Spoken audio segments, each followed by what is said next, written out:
Nathan, I think it's time. What's this? It's, the juice is loose. I thought O.J. Simpson was dead.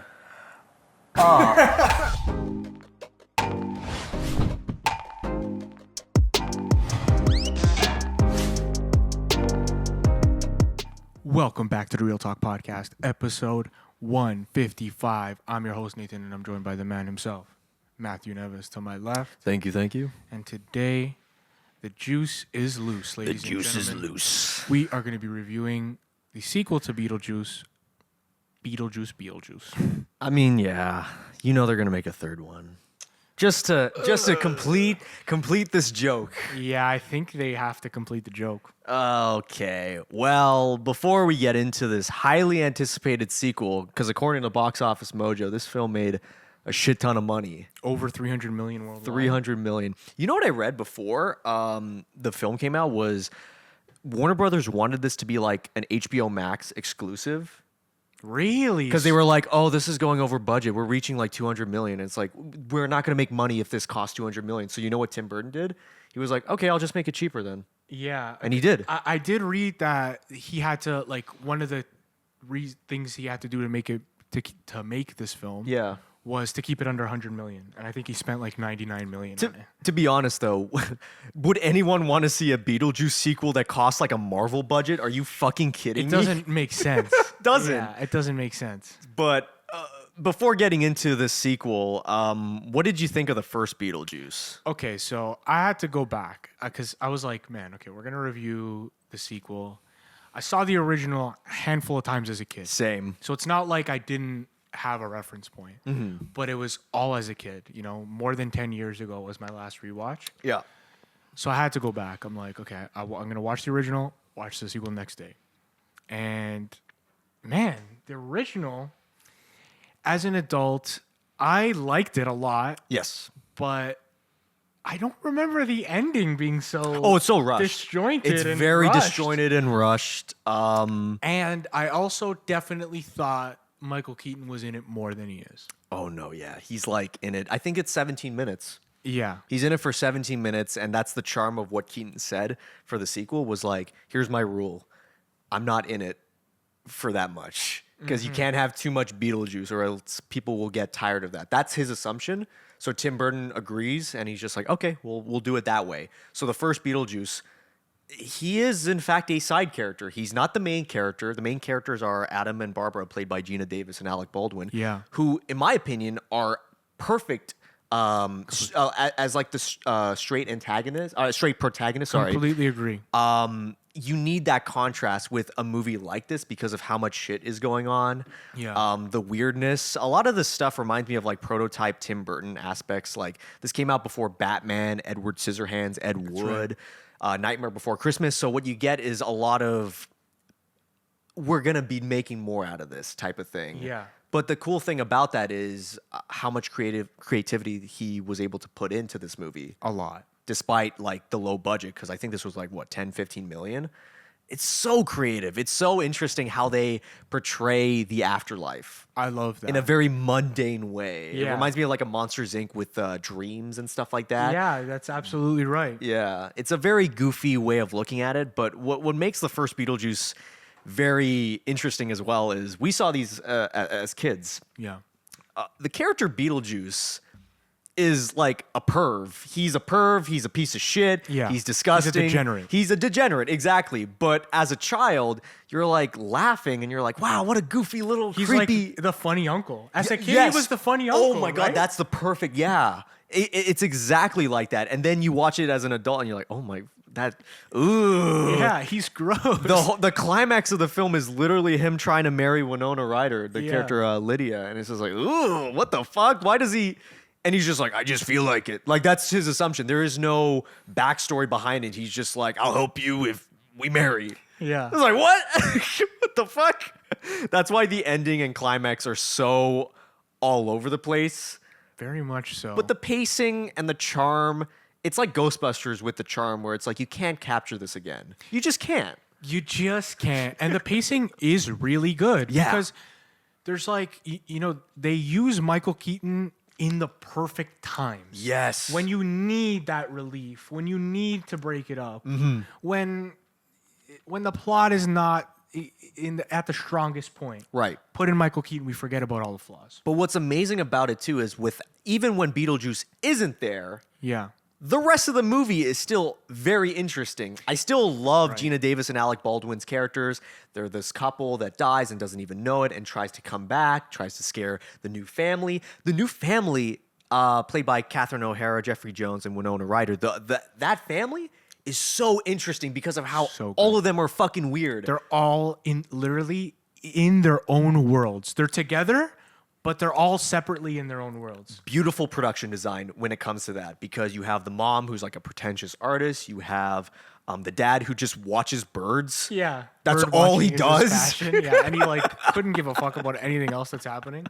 Then you have like Lydia, who's like the weird one, who's like the very like, oh, you know, Lydia's a great character. I feel like as a kid or even like as a teenager, like you see every teenager sees a part of themselves in Lydia. And Absolutely. That's why she's a fantastic character. She's very much like the outcast in the film, which they also try to comment on in the sequel and change it up a bit. A lot of like that character, I feel like Tim Burton can relate to as well, because he was, you know, the outcast as a kid as well. He was Right. like drawing weird shit, and he was like, nobody understands, you know. So I love this film, despite its flaws in the story, because the story is, yeah, it's all over the place, doesn't make sense. No, but the charm carries. Yes. It's a fantastic premise. I think like the afterlife stuff, I can't get enough of it. Of course. And in the sequel, they do justice to that, I think, of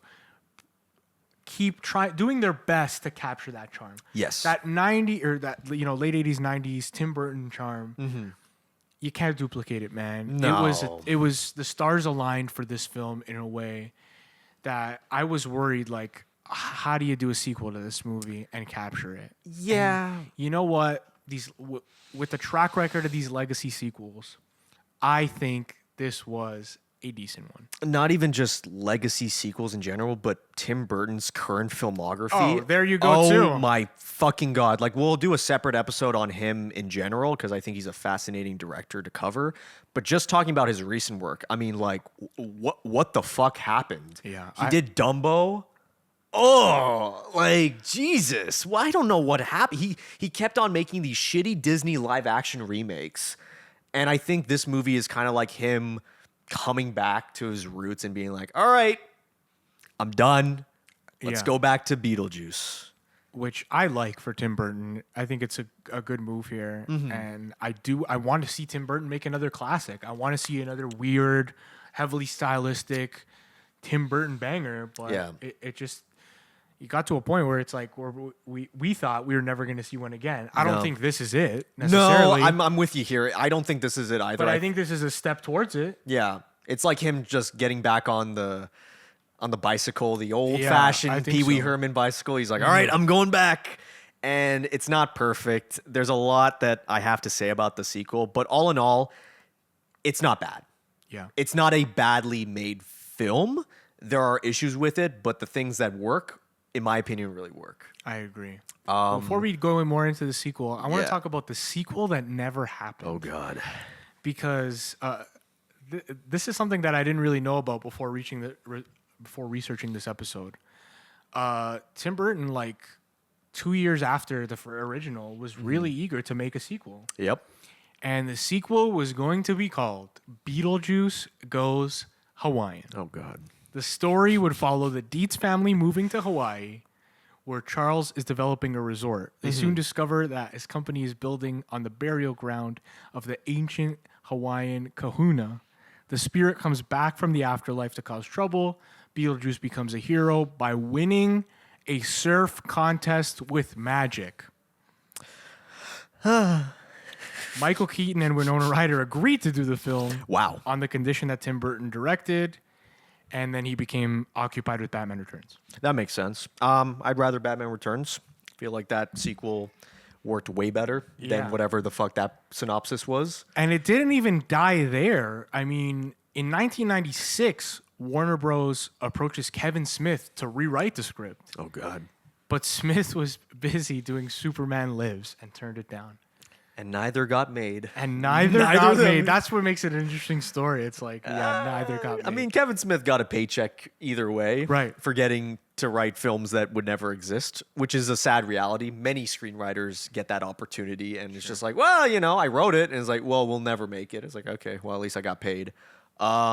Beetlejuice Goes Hawaiian, though. You ever hear a sequel that you just right when you hear it, you're like, oh, this sounds like the worst idea ever. like that sounds right on the title, like Yeah. not a word of context. You're like, no, that's not the way. That synopsis gives me like Caddyshack 2 vibes. It's terrible. Did you know they made a Caddyshack sequel? No. There you go. Never seen that. Yeah, I feel like that would be the reputation of the Beetlejuice sequel in this regard, is like them trying to recapture so much, and it's so new at this time that it's like, or are they just gonna sing like Banana Boat but like in a Hawaiian Yeah. remix? I was like, oh. And like doing a surf contest or even the Hawaiian vibes mixed with like these goth Halloween vibes. Like, he does like an Elvis impression in Hawaii. Like right, I were can they just picture gonna it. do the like, hacky bullshit like that? I'm kind of glad that movie didn't get made. No, it doesn't sound like a good idea right off the gate. But I'm glad they kind of waited long enough to feel comfortable, because I think Keaton and Burton said, like, and Winona Ryder as well, they were like, we'll only say yes if we all like the script. Which I'm happy about. I'm happy that we get as much of this cast back as we can. Yeah, well, that's the other thing too. Many of the characters were not able to come back due to controversy. I mean, we won't get into that obviously, but also some actors just died. yeah. You can't do anything about that, and I don't want to CGI, motion capture young versions of. Fuck No, that don't shit. do that shit. That is not what Beetlejuice is. That's not what any movie should be doing when it comes to these types of sequels. So I'm glad when it came to like that area, Burton respectfully handled it maturely. For sure. So For sure. And I think Winona Ryder is fantastic in this movie. I think so too. I think she's really good. Yeah. Really, really good. I think, going more into the casting, I think Jenna Ortega was. I'm not sold on She's not Jenna my Ortega. least favorite. She's not my least favorite actor in the film. You know who is? Who is it? It's the Justin Theroux character. Yeah. They wanted Otho so badly. Yeah. Otho is way better. That actor, I don't know, that performance in the first Beetlejuice, he's got that cockiness to him that works so well. It's really good, yeah. It's and really Justin, memorable. Yeah, and Justin Theroux comes off as someone trying to fit into a Tim Burton film. Yeah. But it doesn't align as well. It's very awkward. It's the Tim Burton weirdness. It's a fine line between genius and fucking hamming it up for no reason. Yeah. And some of these actors don't always find that. Yeah. The original, everybody did somehow. Everyone fucking knew the assignment. Yeah, everybody understood the assignment and played it to a T. And I think, yeah, you're right. His performance is weird in this. But I think Jenna Ortega is like really like fucking Wednesday. Like it's just like a really on the nose kind of casting. Yeah. And I think I have more of a problem like with her character was kind of like that love story that they try to pull. Oh, yeah. Which gets solved and never mentioned again in 2 seconds. Well, Nathan, you got to understand that this film has a record-breaking. There's too many subplots in this film. This film is convoluted Holy as fuck. fucking hell! Like, if you thought the first Beetlejuice was convoluted, oh man, wait until you see them introduce a new character every 5 minutes. Yeah. It's insane. In the beginning, you get Beetlejuice's ex-wife. Yeah, ex-wife. Puts herself together in this really, That was a neat interesting sequence. scene. Yeah, Yeah. it was like really stylistic. I Danny liked it. DeVito makes a Danny cameo. DeVito, that's I like right. that. And then you're like, okay, so this is going to be the villain. I'm already in my head. I'm like, That's what you think, right? okay, she's going to be the villain and she's going to come, mess with them. And then they're Yeah. going to need Beetlejuice's help. I'm already piecing this plot together in my Yeah. head, what I think. Same, yeah. And it turns out that you can cut her out of this film Yep. and nothing changes. Nothing changes at all. Absolutely nothing changes. She doesn't interact with Beetlejuice until the very, very end of the movie. She doesn't interact with anybody of importance. Yep. It makes no sense. You would think like she would get closer and interact with certain people that are closer to Beetlejuice as things get, but it's like it's as if they filmed her scenes later. Yeah. I think it's ridiculous. I think you know what I found out recently too? The actress that plays the wife, Monica Bellucci. Monica Bellucci. Yeah. Yeah, Tim Burton and her are dating. So my theory is like, did this fucking guy?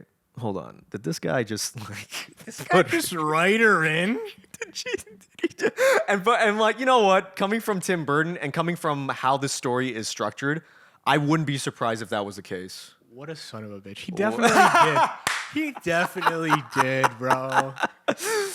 Everything makes sense though in terms of that aspect. Jenna Ortega, obviously, Burton worked on the Wednesday show, which I never saw. I mean, it looked okay. Sure. Yeah. People like I guess Jenna Ortega is like the new Johnny Depp for him now, where it's just he's gonna put her in everything. Tim Burton.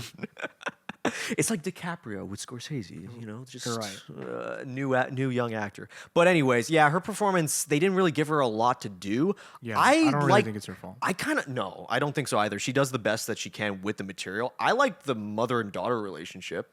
I like that part too, yeah. I think that was refreshing because you kind of see Lydia in the position that Catherine O'Hara had in this one, which I love their interactions too because she's still amazing. She still has the energy from the first one in That this. shit. I fucking love that. I love the fact that, you know, her career is even more pretentious. She's modernized herself and everything. It seems like the evolution of her, right? Yeah. Like, she just gets more fucking pretentious and up her own ass. It's amazing. Yeah. I love that. Little aspects like that I enjoy. Willem Dafoe's character, I think, is so good comedically. Yes. I love every time he's on screen.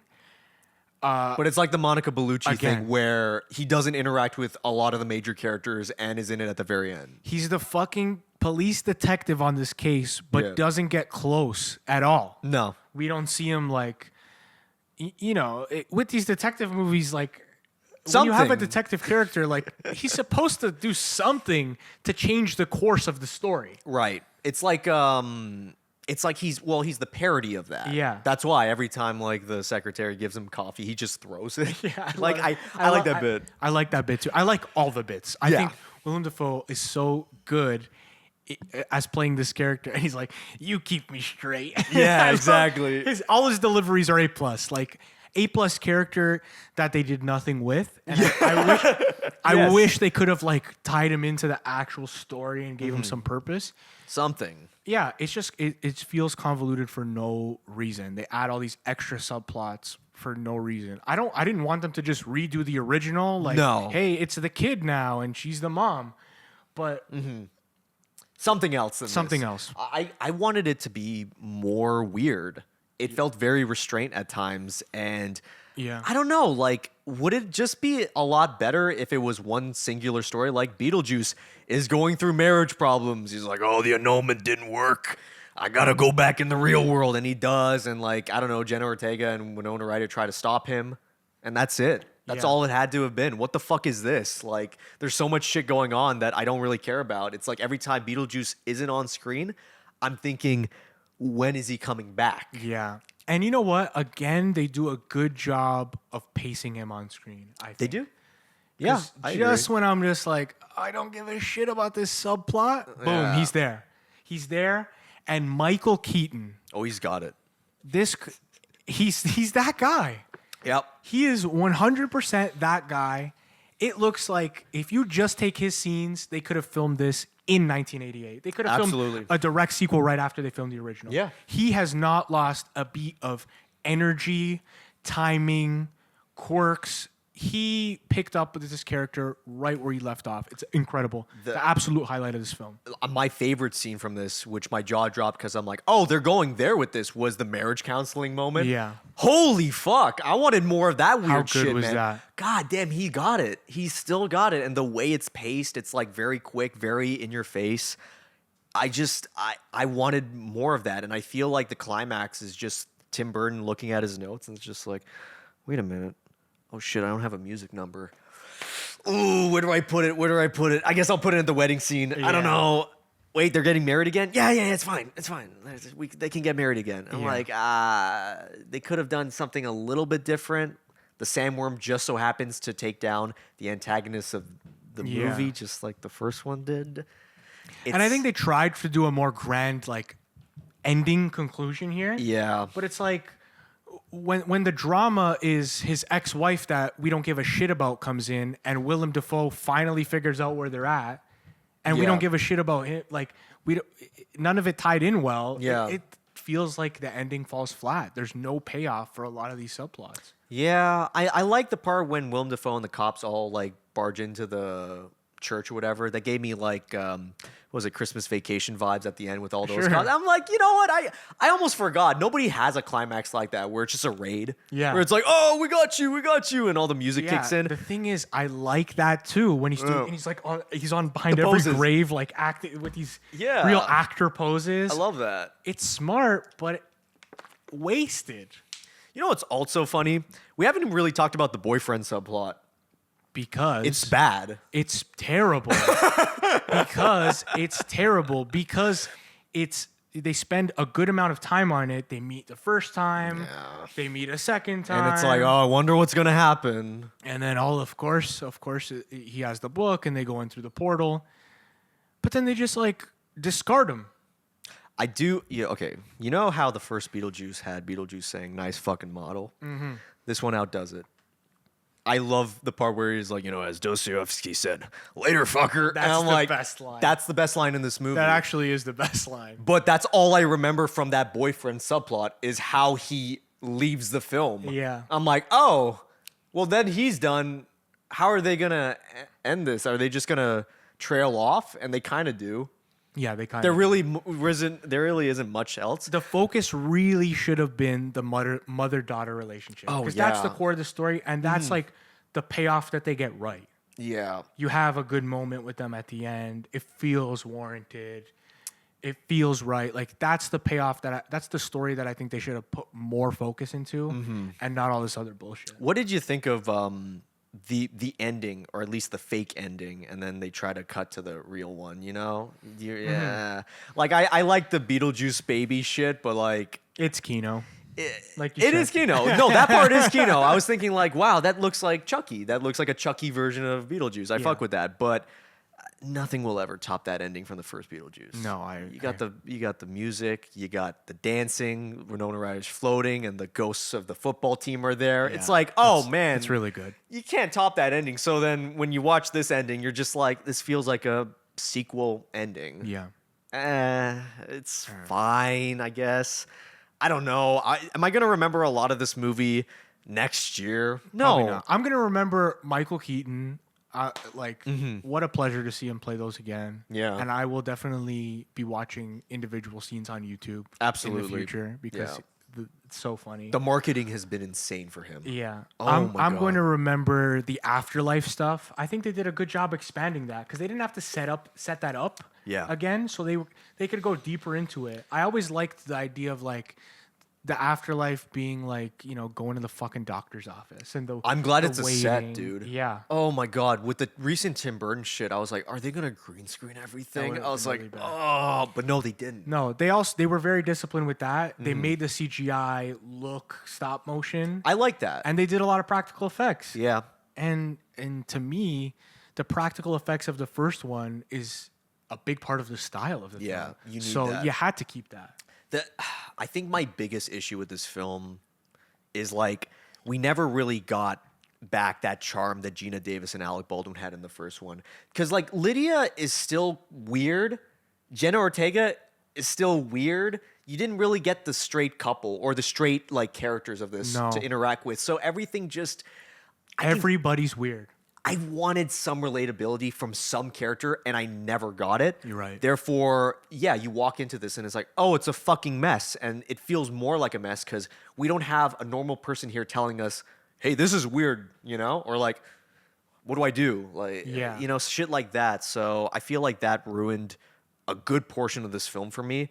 But at the same time, like, some of these jokes really fucking worked. Some of these jokes really Yeah. worked, and a lot of the sequences I think paid really good homage to the original, and that's more than I could say about some legacy sequels. It didn't feel like a cheap legacy sequel. We still get good music in this film. Oh, Danny Elfman. Danny Elfman oh my kills it fucking again. God, yeah. Right? We get Tim Burton doing some of his style, and some of it works.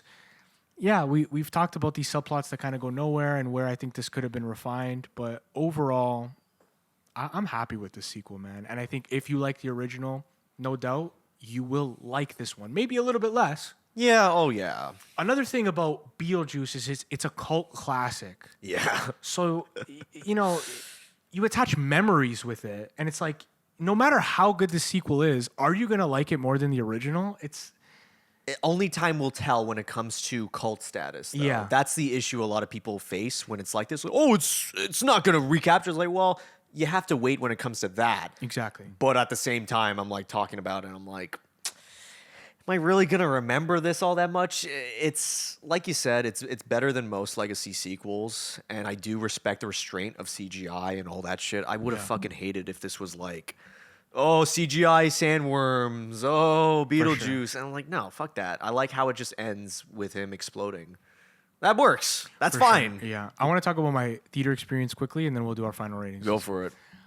I watched this movie. So this is something that I think you do often, but I watched this movie by myself. I went to the theater by myself. Mm-hmm. You do that all the time. Yeah. I have never done that.